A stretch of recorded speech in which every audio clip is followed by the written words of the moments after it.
காவியம்மா காவியம்மா காவியமா நெஞ்சின் ஓவியமா அதன் ஜீவியமா தெய்வீக காதல் சின்னமா. Welcome to Words Bridge Tamil. ஹிந்திலையும் தமிழ்லையும் ஒற்றுமையாக ஒரே மாதிரியாக இருக்கிற வார்த்தைகளை நம்ம பார்த்துட்டு வரோம். இந்த வாரம் நம்ம 5 வார்த்தைகளை பார்க்க போகிறோம். முதல்ல நம்ம பார்க்க போகிற வார்த்தை காவியம். காவியம்னு தமிழில் நம்ம சொல்கிறோம், ஹிந்தியில் அது காவியா. காவியா, காவியம். இதுக்கு அர்த்தம் என்னென்னா, காவியம் அப்படின்னா பண்டைய காலத்தில் நடந்ததை உரையா செய்யுளா எழுதுறது பேர் காவியம்.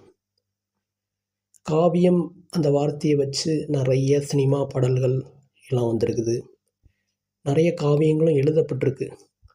வைரமுத்து எழுதிய ஒரு புக்கில் கூட கருவாச்சி காவியம் அப்படின்னு எழுதியிருப்பார். ஆனால் காவியம்ங்கிற வார்த்தை எங்கேருந்து வந்தது? உண்மையாக இது ஒரு தமிழ் வார்த்தை இல்லை.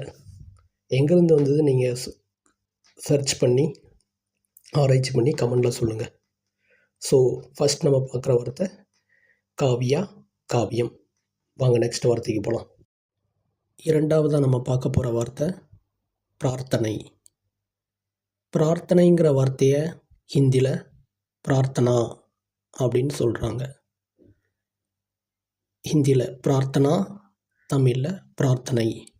பிரார்த்தனா, பிரார்த்தனை. பிரார்த்தனைங்கிற வார்த்தைக்கு அர்த்தம் என்னன்னு உங்களுக்கு தெரியும்னு நினைக்கிறேன்.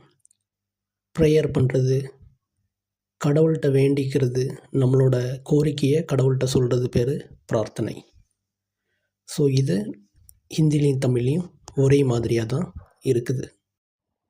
நிறைய குழந்தைகளுக்கு பிரார்த்தனா அப்படின்னு பேர் வச்சு பார்த்துருப்பீங்க. இப்போ பிரார்த்தனாங்கிறது ஒரு ஹிந்தி வார்த்தை. மூணாவது நம்ம பார்க்க போகிற வார்த்தை நாடகம். நாடகம்ங்கிற வார்த்தையை ஹிந்தியில் நாடக் அப்படிங்கிறாங்க. நாடக் அப்படின்னா நடிக்கிறது அப்படின்னு அர்த்தம். நாடகத்துக்கு அர்த்தம் நடிக்கிறது, கேளிக்கை பண்ணுறது, அதான் அர்த்தம். ஸோ இது ஹிந்தியில் நாடக், தமிழில் நாடகம். நான் வேலை பார்க்குற இடத்துல கூட யாராவது நடிக்கிறாங்க அப்படின்னா இந்த வார்த்தையை சொல்லுவாங்க, நாடக் மத் கரோ யார் அப்படின்னு, நடிக்காத நீ அப்படிம்பாங்க. ஸோ இந்த வார்த்தையை அவங்க யூஸ் பண்ணிட்டு வராங்க. நாடகம்ங்கிற வார்த்தை தமிழ் வார்த்தையா ஹிந்தி வார்த்தையா? நாடகம்ங்கிறது தூய தமிழ் வார்த்தை. இயல் இசை நாடகம் அப்படின்னு நம்ம சொல்லுவோம். தொல்காப்பியத்தில் கூட நாடகத்தை பற்றி குறிப்புகள் இருக்குது. சிலப்பதிகாரத்தில் நாடகத்தை பற்றி குறிப்புகள் வருது. ஸோ நாடகம்ங்கிறது தூய தமிழ் வார்த்தை. நான்காவதாக நம்ம பார்க்க போகிற வார்த்தை வாயு. வாயுங்கிற வார்த்தை ஹிந்திலையும் வாயு தான். வாயு, வாயு. வாயுனா என்ன அர்த்தம்னு தெரியும்னு நினைக்கிறேன். ஏர், காற்று, அதுதான் அர்த்தம் அதுக்கு. ஸோ இது ஹிந்திலையும் தமிழ்லையும் ஒரே மாதிரியாக இருக்குது. கடைசியாக நம்ம பார்க்க போகிற வார்த்தை அனுபவம். அனுபவங்கிற வார்த்தை நம்ம அன்றாட வாழ்க்கையில் நிறைய இதில் யூஸ் பண்ணிட்டு வரோம். வேலை அனுபவம் இருக்குதா, படங்களில், நாடகத்தில், பாடல்களில் இந்த வார்த்தையை யூஸ் பண்ணிட்டு வரோம்.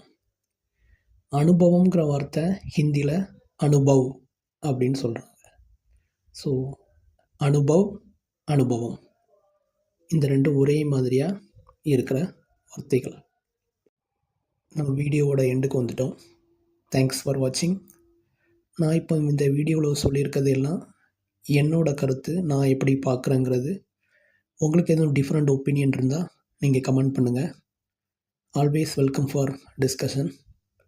அடுத்த வாரம் மேலும் 5 வார்த்தைகளோடு சந்திக்கலாம். நன்றி, வணக்கம்.